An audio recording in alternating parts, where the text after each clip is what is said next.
Assalamualaikum warahmatullahi wabarakatuh. Wahai sahabatku, semoga sahabatku dalam kondisi sehat walafiat di bawah lindungan dari Allah Subhanahu wa taala. Pada beberapa hari yang lalu kita telah membahas dasar-dasar fikih dari Imam Abu Hanifah dan juga Imam Malik. Maka pada kesempatan kali ini kita akan membahas tentang dasar-dasar fikih dari Imam Syafi'i. Tapi sebelumnya kita harus menjelaskan bahwa nama Imam Syafi'i adalah Abdullah bin Muhammad bin Idris. Beliau lahir pada tahun 150 Hijriah, tahun di mana Imam Abu Hanifah meninggal. Imam Syafi'i dengan Rasulullah Shallallahu Alaihi Wasallam itu bertemu di kakeknya, yaitu di Abdu Manaf. Kakek Rasulullah Shallallahu Alaihi Wasallam di Abdu Manaf. Karena itulah maka Imam Syafi'i sukunya adalah suku Quraisy dan bertemu dengan Rasulullah pada Abdu Manaf, yaitu kakek Rasulullah Shallallahu Alaihi Wasallam. Imam Syafi'i lahir di Gaza, Palestina. Umur 7 tahun Imam Syafi'i sudah fasih menghafal Al-Quran. Imam Syafi'i adalah pengembara. Dia belajar kepada suku yang sangat fasih dalam bahasa Arab. Karena itulah nuansa sastranya itu sangat tinggi. Beliau belajar kepada suku Huzail, suatu suku yang dalam tradisi bahasa Arab dikenal sangat fasih. Karena itulah maka Imam Syafi'i dikenal sebagai seorang ulama yang fasih dalam bahasa Arabnya. Imam Malik pun memuji. Bahkan ketika Imam Syafi'i membaca Al-Muwatta disuruh untuk mengulangi. Coba ulangi. Itu menunjukkan bagaimana Imam Syafi'i fasih dan Imam Malik sangat suka. Imam Syafi'i belajar fikih pertama-tama kepada Muslim bin Khalid. Kepada Muslim bin Khalid inilah pada saat umur 15 tahun Imam Syafi'i dikatakan oleh gurunya Muslim bin Khalid, kamu boleh berfatwa. Pandangan yang demikian dari sang guru menunjukkan bahwa Imam Syafi'i adalah seorang murid yang brilian, murid yang cerdas, murid yang cepat menangkap ilmu pengetahuan. Imam Syafi'i terus mengembara mencari ilmu pengetahuan. Di mana didengar ada orang alim, beliau belajar. Sehingga Imam Syafi'i pernah mengatakan bahwa setiap kali ilmuku bertambah, maka tambah pula kebodohanku. Setiap kali ilmuku bertambah pula kebodohanku. Imam Malik mengaguminya. Imam Syafi'i belajar kepada Sufyan bin Uyainah. Imam Syafi'i belajar kepada Fudail bin Iyad. Imam Syafi'i belajar kepada Muhammad bin Syafi'i. Diceritakan banyak sekali guru-guru Imam Syafi'i. Imam Syafi'i tidak hanya belajar ilmu fikih, tapi belajar juga hadis dari Imam Malik, belajar teologi. Gurunya dalam bidang fikih yang benar-benar menguasai ilmu fikih diceritakan adalah 19 orang. Ada 19 orang. 5 orang di Mekah, 6 orang di Madinah, 4 orang di Yaman, 4 orang di Irak. Jadi luar biasa Imam Syafi'i pengembara. Dalam mazhab Imam Abu Hanifah, beliau belajar kepada murid dari Imam Abu Hanifah, namanya Muhammad bin Hasan, murid dari Imam Abu Hanifah. Kalau kepada Imam Malik memang langsung.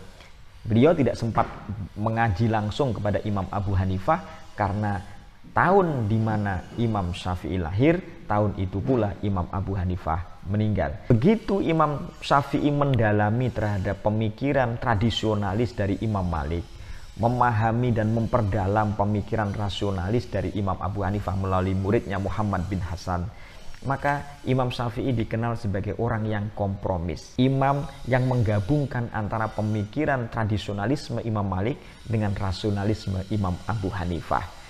Tidak jarang Imam Syafi'i memuji gurunya Imam Malik dan juga memuji Imam Abu Hanifah. Imam Syafi'i pernah mengatakan, kalau engkau pingin belajar atau pingin memperdalam ilmu fikih, maka engkau menjadi anak asuhnya Imam Abu Hanifah. Engkau harus menjadi anak asuh dari Imam Abu Hanifah. Itu menunjukkan bahwa walaupun rasionalis tapi sadar bahwa Imam Syafi'i mengetahui bahwa rasionalisme dari Imam Abu Hanifah itu tidak keluar dari Al-Quran dan tidak keluar dari As-Sunnah. Imam Syafi'i memperdalam tafsir. Karena Imam Syafi'i memperdalam tafsir, maka dia pernah mengatakan, kalau engkau ingin ahli di bidang tafsir, maka belajarlah atau menjadi anak asuhlah dari Muqatil bin Sulaiman. Karena Muqatil bin Sulaiman itu adalah ahli di bidang tafsir.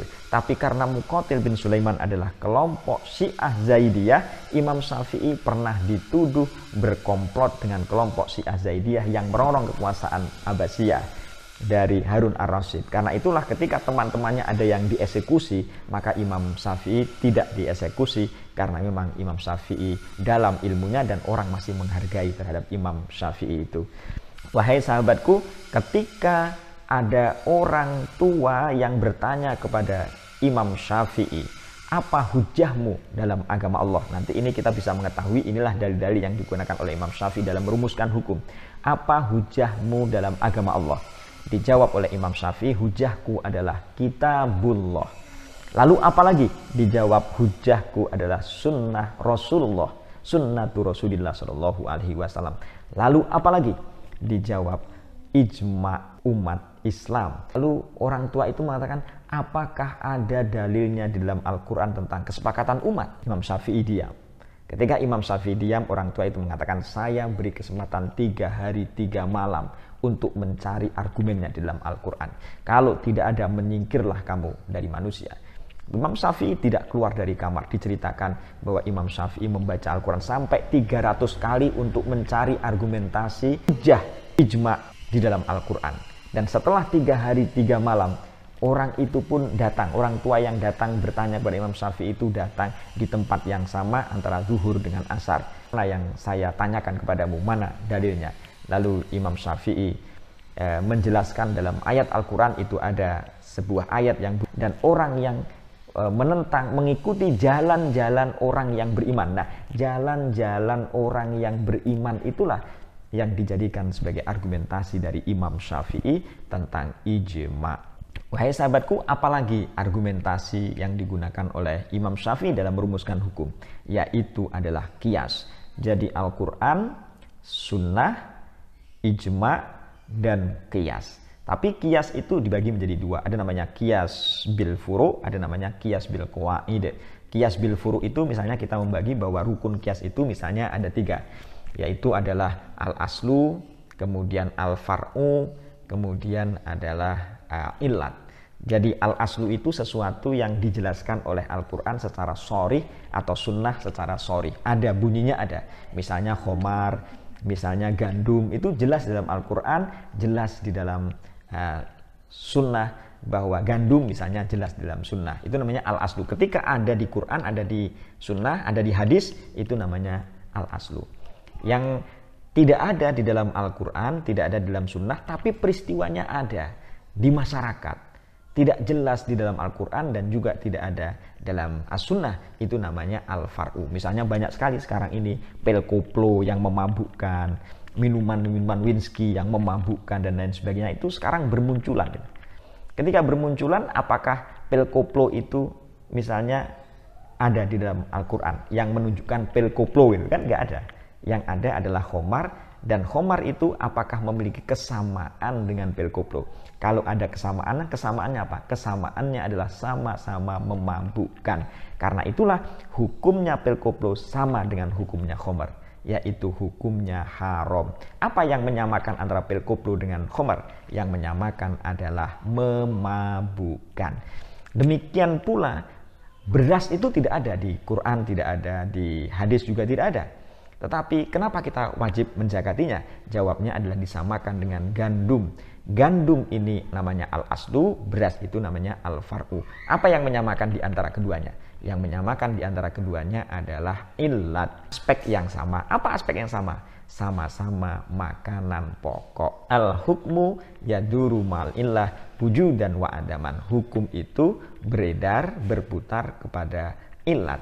Ada illat, ada hukum. Tidak ada illat, tidak ada hukum. Itulah yang disebut dengan qiyas bil furu'. Jadi Imam Syafi'i memegangi 1 Al-Quran, 2 sunnah, yang ketiga ijma, yang ketiga adalah qiyas.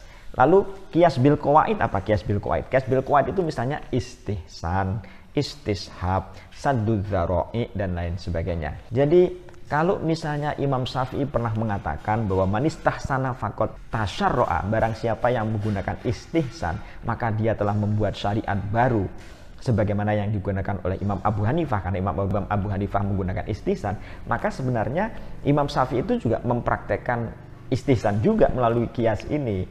Jadi barangkali bahwa Imam Syafi'i itu sebenarnya sedang memagari umat supaya tidak gampang menggunakan akal dalam merumuskan hukum, supaya tidak gampang merumuskan hukum menggunakan akalnya. Jadi manistahsana faqad tasyarro'a.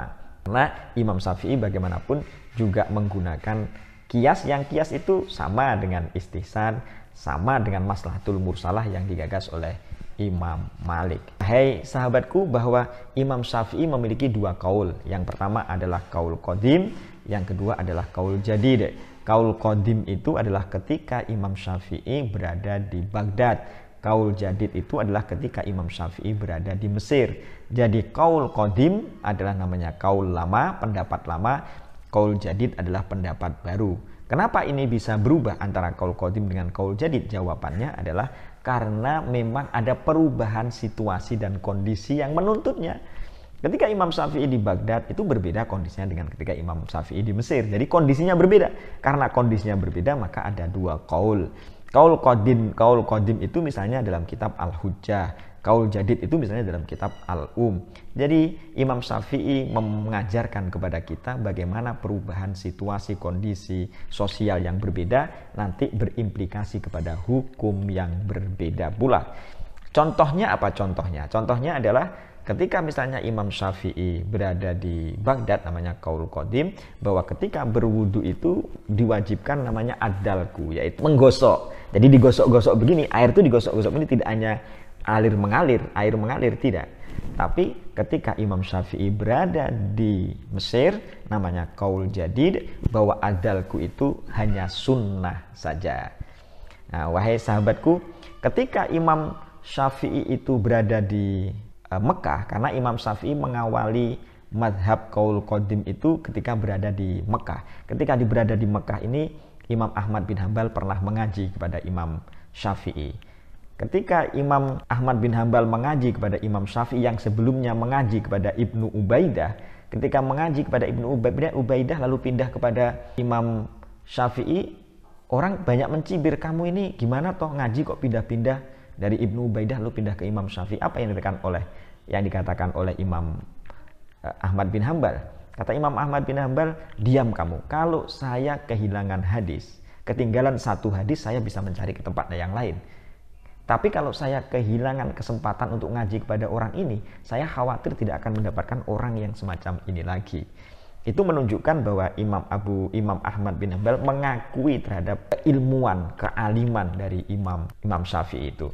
Wahai sahabatku, pandangan atau mazhab Imam Syafi'i di Indonesia itu yang terbesar itu mengikuti mazhab Syafi'i. Nahdlatul Ulama, organisasi NU misalnya, walaupun mengakui ada 4 mazhab dalam bidang fikih, mazhab Imam Abu Hanifah, Malik, kemudian Imam Syafi'i, kemudian Imam Ahmad bin Hambal, tapi pada kenyataannya banyak mengikuti dari mazhab Imam Syafi'i ini. Apa di antara tanda-tanda atau ciri-ciri dari pendapat Imam Syafi'i yang banyak diikuti? Satu misalnya, dalam mazhab Syafi'i bahwa bersentuhan kulit antara laki-laki dengan perempuan adalah membatalkan wudhu. Dan banyak orang Indonesia wudhunya batal. Jadi kalau bersentuhan antara laki-laki dengan perempuan yang bukan mahramnya dan tidak ada hail, tidak ada aling-aling, ya tidak ada kayak bajunya langsung kulit dengan kulit, itu batal. Yang kedua adalah ketika misalnya orang kunut subuh itu menggunakan kunut. Nah, dia berkunut, kalau tidak kunut sujud sahwi. Itu berarti pendapat dari Imam Syafi'i. Ketika menjadi imam, si imamnya bacaannya nyaring, bismillahirrohmanirrohimnya nyaring.